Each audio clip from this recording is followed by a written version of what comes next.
Bonjour à tous et à tous, bienvenue dans mes recettes du jour. Donc nous nous sommes quittés la semaine dernière sur une recette très française dont je m'étais inspiré du célèbre critique François-Régis Gaudry avec son poulet à l'estragon qui s'était lui-même inspiré d'Anne-Sophie Pic. Et j'espère que pour ceux qui l'ont reproduit, le résultat était concluant et que la recette vous a vraiment plu. On va rester un peu dans le même thème aujourd'hui avec une recette très française et que j'affectionne particulièrement. Vous allez voir, c'est très simple à faire. C'est comme d'habitude, j'essaie de faire des plats que vous puissiez refaire facilement à la maison.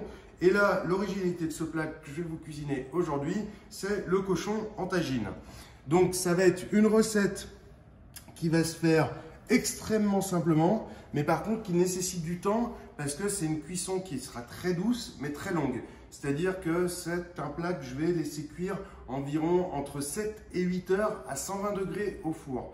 Donc, pour pas du tout agresser la viande, je vais vous expliquer juste deux petites recommandations que vous pouvez faire chez vous pour que ce soit plus savoureux. Et vous allez voir, c'est très facile à faire et hyper savoureux. Donc, pour cela, il vous faut l'ustensile principal, c'est un tagine. Le tagine, c'est quoi? C'est le nom du plat. Donc, si vous n'avez vraiment pas un tagine chez vous, vous pouvez prendre une cocotte que vous fermez. Sinon, un tagine, c'est vraiment l'idéal parce que vous avez des méthodes de cuisson qui vont se diffuser à l'intérieur avec le couvercle et c'est ça qui va donner cette saveur au niveau de votre viande. Donc, mon tagine, c'est un ustensile hyper pratique et moi indispensable dans ma cuisine. Il va vous falloir de l'ail, donc plusieurs têtes d'ail. L'oignon n'est pas indispensable, là c'était simplement pour de la décoration, je vous rassure. Et sinon, un bouquet garni, ou deux même, des feuilles de laurier, un petit peu de fond. Donc là j'ai un mélange de fond de rôti et fond de veau, ça fonctionnera très bien. Un petit peu de beurre, de l'huile d'olive et un petit peu de porc, donc le cochon. Alors là, l'idéal pour faire ce plat-là aussi, là, je cuisine avec du porcelet. Donc la viande, le porcelet, c'est une viande qui sera beaucoup plus savoureuse que le cochon. Donc là, c'est des petites côtes. C'est un petit peu comme des côtes d'agneau, vous allez voir. Et en fait, ça, c'est une cuisson qui va confire avec le gras du cochon. Tout le gras va se diffuser au niveau de la viande. Et ça, vous allez avoir une viande qui va être extrêmement savoureuse et extrêmement confite à la fin. Et j'ai demandé à mon boucher préféré, donc Monsieur Chavry à Saint-Alban-l'Est, de me préparer aussi un autre petit bout de cochon parce qu'il lui restait plus grand chose en porcelet. Ça, c'est les aléas quand on va faire les courses très tard le soir. Des fois, on récupère ce qu'il y a chez le boucher. Donc, mais avec ces deux types de viande, vous allez pouvoir faire quand même quelque chose de super sympa. Donc, ça va prendre, suivez bien, 5 minutes top chrono. Vous allez voir, quand on dit que c'est compliqué de faire la cuisine, et bien justement, avec ce type de recette, vous pouvez vraiment régaler les papilles de vos invités ou de la famille sans problème. Donc vous versez votre fond pour que ça reste un petit peu juteux au fond de votre tagine, tout simplement, comme ceci.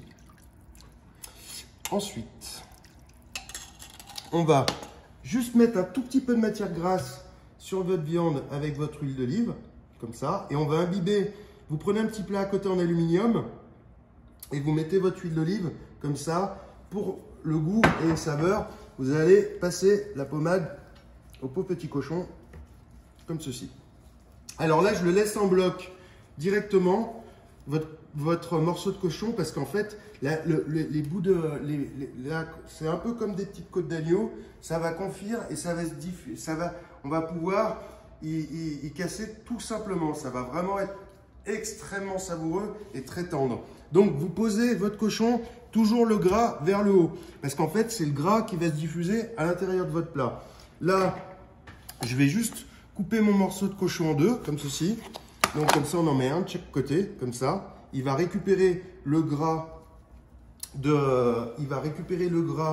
du porcelet. Donc mettez bien votre porcelet comme ça de ce côté-là. Là on va juste mettre un tout petit peu de beurre en matière grasse. Malheureusement, la base, ça reste une cuisine très française que j'ai appris à faire ça chez un paysan savoyard. La fameuse recette du porcelet. Donc lui, il ne la cuisinait pas en tagine, il l'a cuisiné dans une cocotte, mais le résultat était quasiment similaire. Donc, c'est lui qui m'avait vraiment précisé qu'il faut toujours mettre le gras toujours en haut pour que le gras se diffuse. Alors là, pas la peine de vous embêter. Vous prenez directement votre ail comme ceci, ça ne va pas fumer. Et pour vous dire que la simplicité de cette recette, parce que moi en fait, après au niveau du dressage, vous pouvez l'utiliser en décoration. Je vous montrerai tout à l'heure une belle assiette dressée. Vous mettez directement votre ail comme ceci à l'intérieur. Donc l'équivalent de plusieurs têtes d'ail, vous allez voir comme ceci.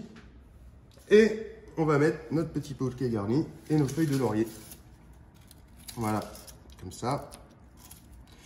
Donc vous mettez les feuilles de laurier, il ne faut pas hésiter, ça parfume énormément. Donc là, j'ai compté. Alors, au niveau des quantités, on est à peu près sur 700 g de viande. On a mis 5 à 6 feuilles de laurier, un bouquet garni, un petit peu de beurre, une pincée d'huile d'olive, un verre comme ceci de fond de veau, pardon. Et on a mis des têtes d'ail, on a au moins une vingtaine de têtes d'ail. Voilà. Et on n'oublie pas, indispensable, on sel, on poivre. Voilà. Comme ceci. Et ça, vous allez vous éclater au niveau des papilles. C'est absolument sensationnel. Et on voit.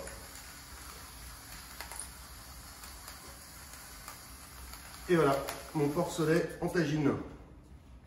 Donc c'est vraiment le plat idéal pour faire ce genre de plat. Donc là, vous le présentez comme ceci. Il y a un petit fond comme ça, il ne va pas sécher. Toutes les sucres vont se libérer. Ça va remonter au niveau de mon couvercle, de mon tagine et redescendre. C'est vraiment une technique de cuisson qui est exceptionnelle, je trouve, la cuisson en tagine. Et après, au niveau du dressage, on servira des petites côtelettes qui vont directement se diluer. Donc, moi, j'avais une base de cœur de filet en porc avec du porcelet. Donc, le porcelet, ce sera toujours plus tendre pour une cuisson longue comme ça. Et là, c'est parti. On va le mettre au four à chaleur tournante. Vous le mettez à 120 degrés et ça pendant à peu près, vous surveillez régulièrement. Alors, petite astuce aussi, vous allez toutes les heures et demie, n'hésitez pas à arroser un petit peu votre viande pour pas trop qu'elle sèche, mais vous verrez, dans un tagine, ça ne va pas sécher du tout. Et au bout de 5-6 heures, ça dépend de la cuisson. Moi, j'aime bien la viande qui soit bien confite dans ce type de plat. Vous la sortez et vous pouvez le dresser.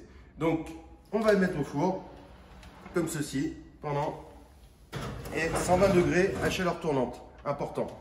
Donc, merci de m'avoir suivi, comme d'habitude. Je vous souhaite un très bon week-end qui va être très beau, encore une fois. Un bon lundi de Pentecôte. Et puis, bon appétit et merci beaucoup de me suivre à chaque fois dans mes recettes. Au revoir.